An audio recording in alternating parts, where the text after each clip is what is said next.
기도드립니다. 아멘. 할렐루야.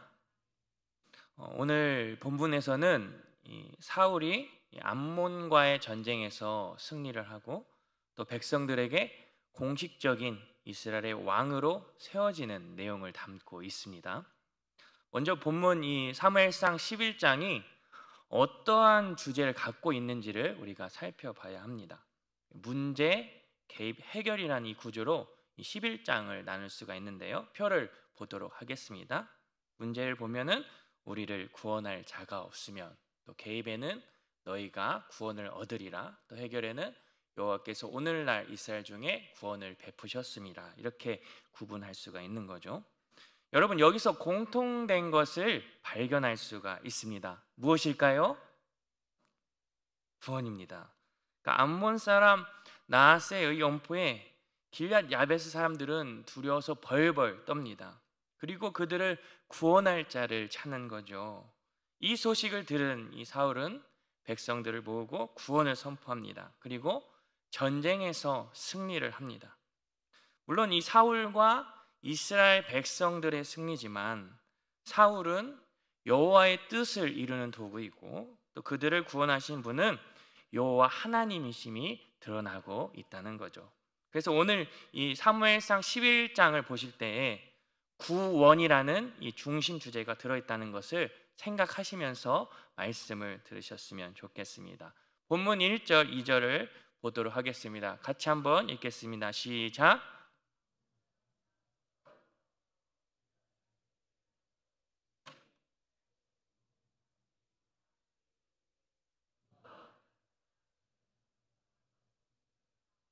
암몬 사람 나하스가 그들에게 이르되 내가 너희 오른 눈을 다 빼야 너희와 언약하리라. 내가 온 이스라엘을 이같이 모욕하리라. 여러분, 어떤 상황인가요? 암몬 사람 나하스의 말에 이 야벳 사람들이 엄청나게 주눅이 들었고 겁을 먹었습니다. 이 옛날 쿰람 동굴에서 발견된 사해 사본을 보면은요, 오늘 본문 이 1절 도입부 바로 전 위치에 나하스에 관한 구절이 있어요. 노란 글씨만 한번 읽어볼까요? 시작.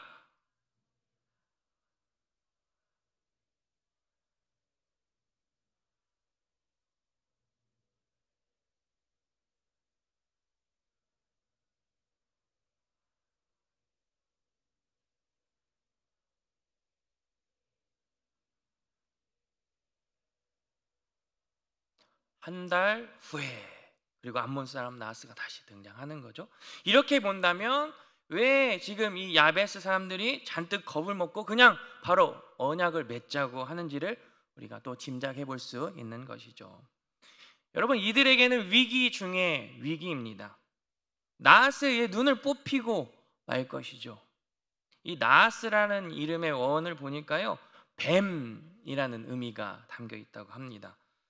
성경에서 보통 뱀이라고 하면은 하나님을 대적하는 존재로 쓰이기도 하죠. 그만큼 잔인하고 교묘하다는 겁니다. 그렇다면 이 당시에 눈이 뽑힌다는 것이 어떤 의미가 있을까요? 이 나하스가 눈을 뽑겠다고 하는 것은 이 고대 전쟁의 그 정황을 반영한다고 볼 수가 있겠습니다. 그러니까 군인들이 싸울 때 왼손에 방패를 들고요, 이제 오른손으로 이렇게 창칼을 휘두르는데 이때 왼쪽 눈은 방패에 의해 가려지겠죠. 만약 오른쪽 눈을 제거하면 어떻게 될까요? 보이지가 않겠죠. 전쟁에 참여할 수 없게 됩니다.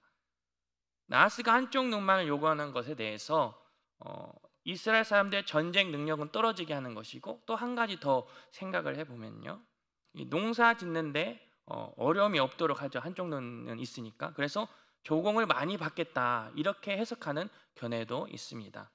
더불어서 또 상징적이를 좀 더 생각을 해보면 이 고대 그 세계에서는 이 눈을 뽑는 행위가 거세 의미를 가지고도 있다고 합니다. 그래서 나하스는 이 이스라엘에게 전투력 상실과 함께 그들에게 수치와 부끄럼까지 안겨주는 거죠. 여러분, 매우 위기입니다. 그죠? 이러한 위기 속에서 길앗 야벳 사람들은 어떻게 대처를 해야 될까요? 하나님을 찾아야 하죠. 하나님께 부르짖어야 합니다. 그런데 본문 1절에 망설임도 없이 뭐라고 말씀하고 있습니까? 노란색 한번 읽어봅시다. 시작. 야베스 모든 사람들이 나하스에게 이르되 우리야 언약하자. 그리하면 우리가 너를 섬기리라. 하나님을 섬겨야 할 백성들이 암몬의 나하스를 섬긴다고 합니다. 또한 이방 나라와 언약을 맺어서는 안 되는데 언약을 맺으려고 하죠. 신명기서 보면 언약을 맺지 말라고 분명하게 말씀하고 있어요. 그들과 어떤 언약도 하지 말 것이요. 여러분, 이들은요 하나님보다 나하스가 더 두려운 거죠. 다음 시간에 보시겠지만 이 사무엘상 12장 12절을 보면은요, 이 사무엘이 이스라엘 향해서 그들의 왕이신 여호와 하나님 대신 인간 왕을 구하겠다고 꾸짖을 때 암몬 왕 나하스를 언급하는 게 있어요. 한번 읽어볼까요? 시작.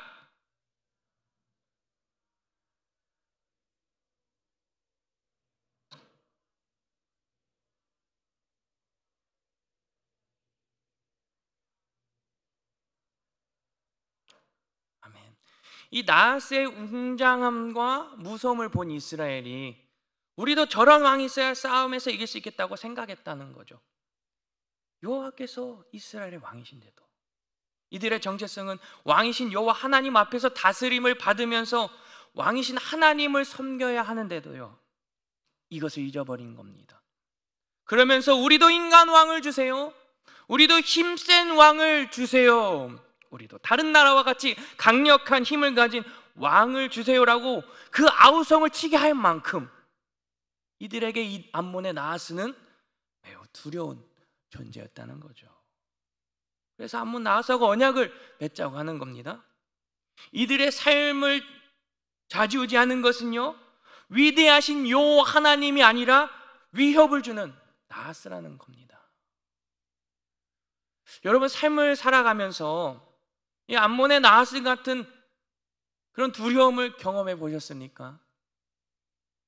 말씀을 준비하면서요, 제 삶에 펼쳐진 이 암몬의 나하스 같은 그런 상황과 환경은 무엇일까? 지금 나를 두렵게 하는 것은 무엇일까를 한번 생각해 봤습니다. 저는요, 하나님을 믿으니까요, 또 사역자니까요, 또 목회자니까요, 두려운 일이 안 생길 거라고 생각했었어요. 아니, 이미 이전에 여러 고난을 겪어왔기 때문에 두렵지 않을 거라고 생각했었죠. 그런데 지난 몇 주 동안 저의 마음을 막 흔드는 일들이 있었어요. 앞으로 어떻게 살아가야 할까? 앞으로 일들을 어떻게 헤쳐나가야 할까? 마음에 막 두려움이 너무나 큰 거예요.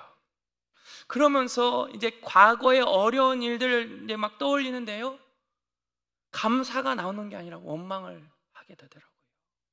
어렸을 때 상처받고 힘들고 어려웠던 일들 이렇게 막 스쳐 지나가는데요, 원망이 나오고요, 불평이 나오고요, 막 제 안에 분노가 가득 차 있는 거예요.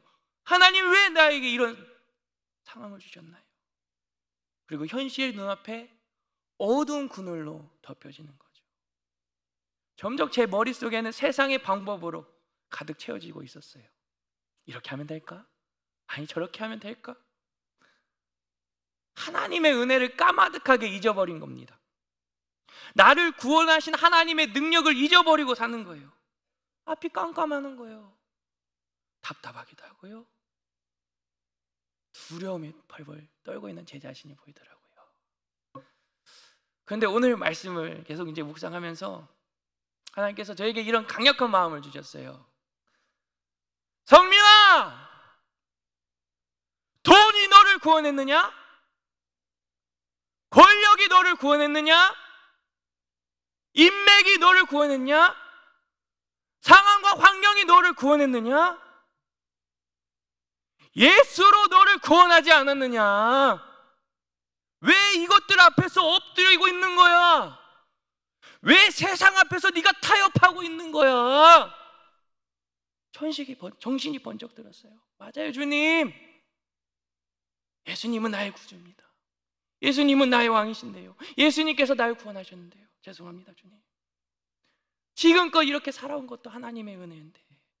나를 구원하신 분 예수 그리스도밖에 없는데, 나를 깊은 수렁에서 건져주실 분 하나님밖에 없는데, 이제서야 하나님의 은혜가 저를 덮고 그 어둠의 그늘이 물러나는 것을 느꼈습니다. 그러면서 저의 고백이요, 하나님, 지금까지도 하나님의 은혜로 왔습니다. 앞으로 남은 인생도 하나님의 은혜로 살게 하실 줄 믿습니다. 걱정하지 않겠습니다. 염려하지 않겠습니다. 사랑하는 성도 여러분, 당장의 눈에 그 어려움과 어둠이 나를 어려움의 상황으로 가둬버린다고 해도요, 세상의 방법과 세상의 계획 앞에서 무너지지 마십시오. 돈이 나를 구원할 수 없어요. 권력이 나를 구원할 수 없습니다. 어떤 사람과의 관계가 나를 구원할 수 없는 겁니다. 인간이 나를 구원할 수 없는 거예요. 내 계획과 방법이 나를 구원할 수 없습니다. 오직 예수 그리스도만이 유일한 구원자 되시는 겁니다. 오직 예수 그리스도만이 영원한 생명이 되시는 거죠. 하나님의 능력을 외면하지 마십시오. 하나님의 은혜를 망각하지 마십시오. 두려움에 사로잡혀서 그 암몬의 나하스에게 엎드려서 굴복하는 것이 아니라, 내 두 눈이 뽑힐지언정 만왕의 왕이신 창조주의 하나님, 전능하신 하나님 앞에 부르짖으며 하나님만을 섬기겠노라, 그 결단과 결심이 저 여러분에게 있기를 간절히 소망합니다. 우리 4절을 보겠습니다. 같이 읽겠습니다. 시작.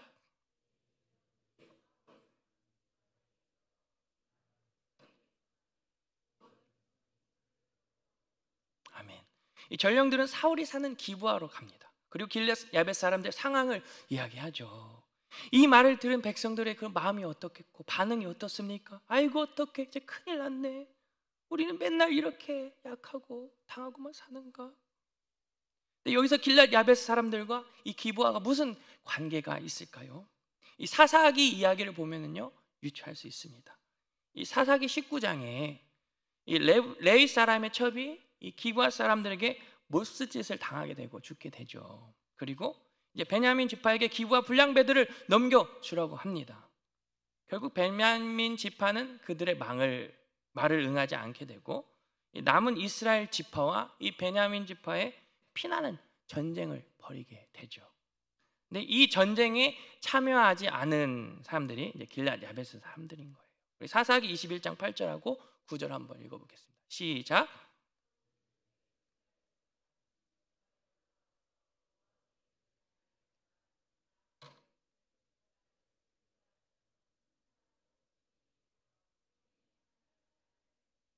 백성을 계수할 때 야베스 길앗 주민이 하나도 거기 없음을 보았습니다.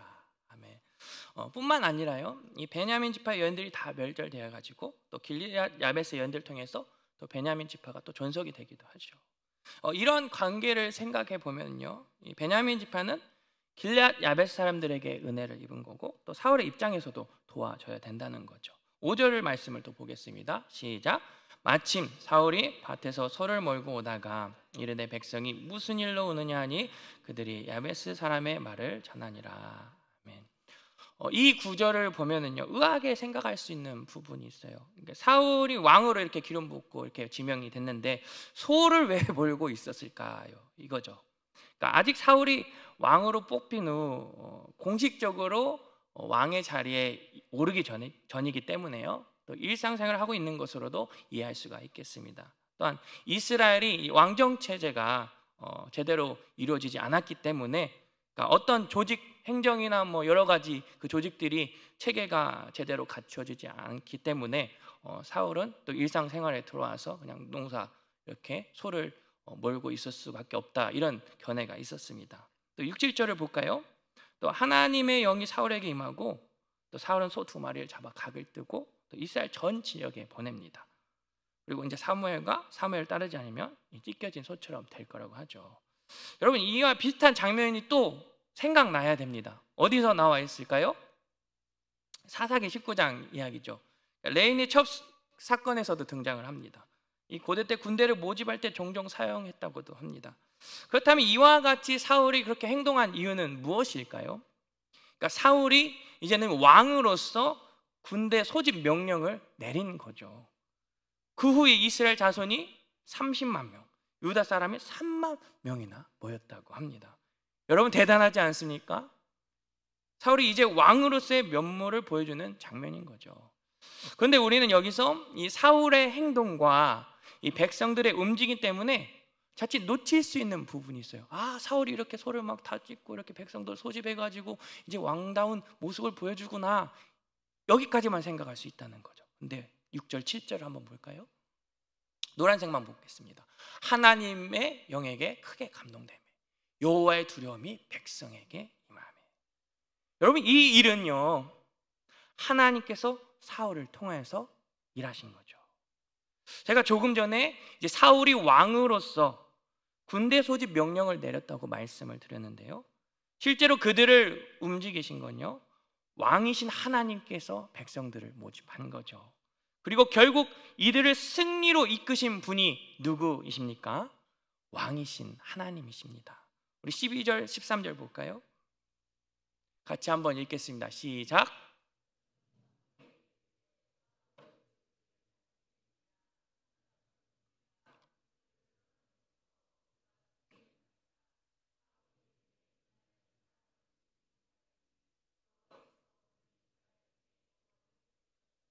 아멘.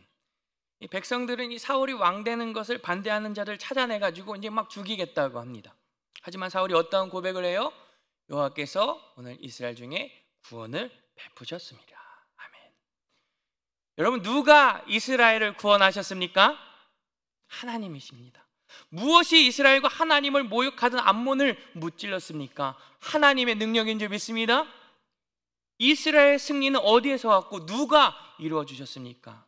만왕의 왕이신 하나님이십니다.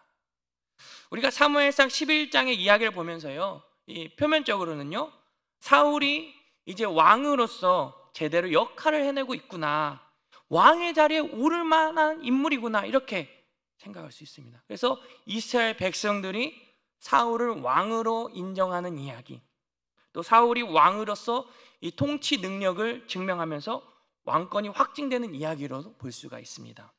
그래서 오늘 이야기에서 이 사울의 어떤 부정적인 모습이 보이지 않기 때문에요, 어려움에 처한 형제를 도와주는 사울의 진정한 용기와 형제들에 대한 사랑, 또 자기를 반대했던 사람들까지 품는 용서의 마음, 또 전쟁에서 승리를 이끄는 훌륭한 리더십, 또 그 승리를 자기의 공으로 돌리지 않고 하나님께 영광을 돌리는 겸손한 것이도 볼 수 있죠.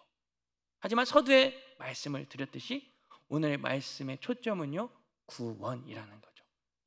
하나님은요, 구원의 하나님으로서 절망에 빠진 이스라엘 백성들을 구원하셨습니다. 더욱이 하나 발견할 수 있는 게 있어요.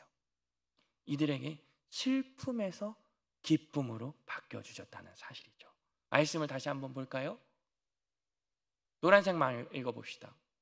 모든 백성이 소리를 높여 울더니. 백성이 무슨 일로 우느냐? 그런데 15절에 사울과 이스라엘 모든 사람이 거기서 크게 기뻐하니라. 뭐에서 뭘로 바뀌었습니까? 슬픔에서 기쁨.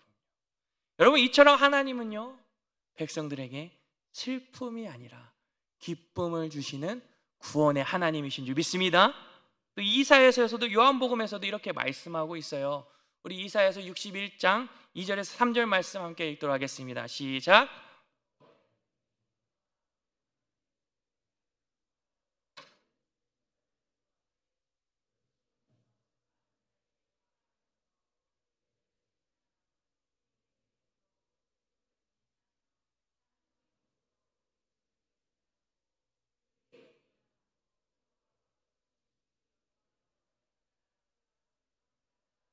요한복음 10장 2절요. 내가 진실로 진실로 너에게 이르노니 너희는 곡하고 애통하겠으나 세상은 기뻐하리라. 너희는 근심하겠으나 너희 근심이 도리어 기쁨이 되리라. 아멘. 사랑하는 성도 여러분, 하나님은 구원의 하나님이십니다. 그 구원에는 슬픔이 아니라 기쁨이 있습니다. 절망이 아니라 소망이 있습니다. 사망이 아니라 생명이 있는 줄 믿습니다. 이제 궁극적으로 그 구원을 누구를 통해서 이루어 주셨습니까? 예수 그리스도이시죠. 예수 그리스도를 통해서 구원을 이루어 주셨습니다. 왕이신 예수님이 우리의 구원자 되십니다. 왕이신 예수님이 우리를 다스리십니다. 왕이신 예수님이 우리를 승리케 하신 줄 믿습니다. 그러므로 부디 주님만 의지하시길 바랍니다. 주님만 섬기시길 바랍니다. 하나님의 신실한 약속을 믿고 그 말씀에 순종하면서 믿음으로 살아갈 수 있길 바랍니다. 여러분, 신실하신 하나님은요, 우리를 구원하신 하나님은요, 우리의 슬픔을 기쁨으로 바꿔주십니다. 우리의 두려움을 담대함으로 바꿔주십니다. 우리의 어둠을 빛으로 바꿔주십니다. 우리의 연약함을 강함으로 바꿔주신 줄 믿습니다. 그 하나님의 구원의 능력을 경험할 수 있는 우리 모두가 되길 소망합니다. 그리고 그 하나님의 그 구원의 은혜에 감사하면서 찬송하면서 살아갈 수 있는 저와 여러분이 되기를 간절히 소망합니다. 우리 찬양하면서 기도하도록 하겠습니다.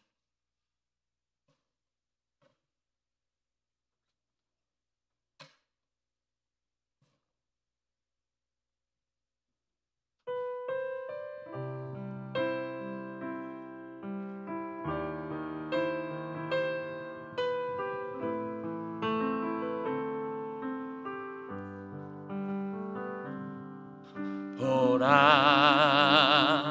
너희는 두려워 말고